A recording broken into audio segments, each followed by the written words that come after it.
middle-aged women came in, red-faced from the hairdressers opposite, smelling of lacquer and grumbling about the wind messing their new hairdos. Imogen took money for a fine from one and assured the other that Catherine Cookson really hadn't written another book yet. "Authors have to write at their own pace, you know," said Miss Nugent reprovingly. Imogen watched the two women stopping to browse through the novels on the returned books trolley. Funny, she thought wistfully, how people tended to look there first rather than at the shelves. How a book that appeared to be going out a lot was more likely to be in demand. Just like Gloria. 3 boys had been asking for her already that day and had all looked sceptical on being told the shellfish story. But Imogen knew they'd all be back again asking for her next week. You learnt a lot about the locals working in a library. Only this morning, Mr. Barraclough, who, unknown to his wife, was having a walk out with the local nymphomaniac, had taken out a book called How to Live with a Bad Back. Then Mr. York, reputed to have the most untroubled marriage in Pikeley, had, with much puffing and blowing, rung in and asked Imogen to reserve Masters and Johnson on sexual inadequacy. And after lunch, Mrs. Bottomley, one of her father's newest parish workers, and due to do the flowers for the first time in church next week, had crept in and surreptitiously chosen 4 books on flower arrangement.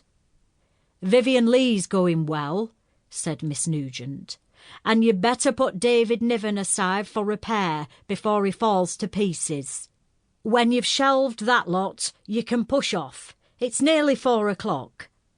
But next minute, Imogen had been accosted by a dotty old woman with darn stockings, asking if they had any dustbin bags, which led to a long explanation about how the old woman's dog had been put down, and she wanted to throw its basket and rubber toys away as soon as possible.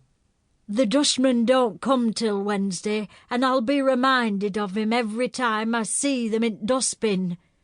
Imogen's eyes brimmed with tears. "Oh, I'm so sorry," she said.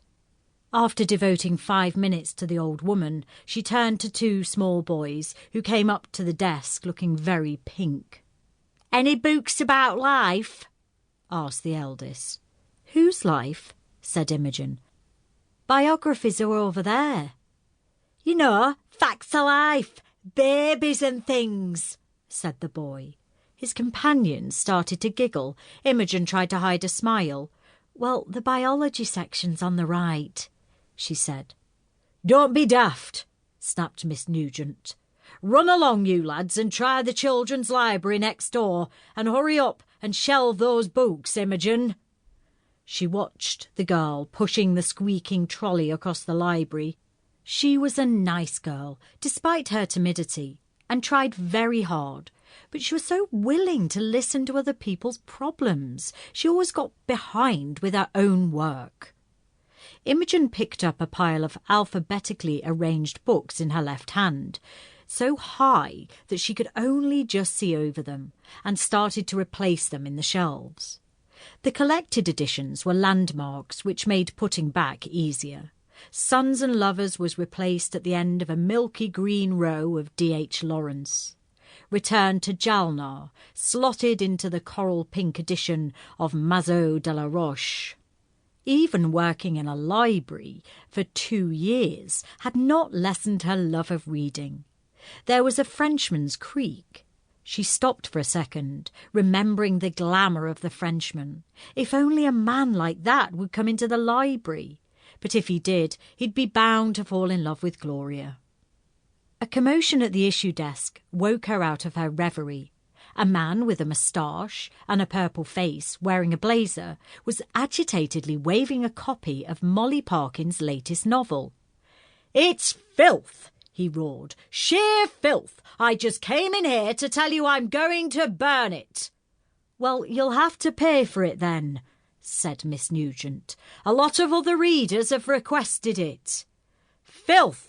And written by a woman," roared the man in the blazer. "Don't know how anyone dare publish it." Everyone in the library was listening now.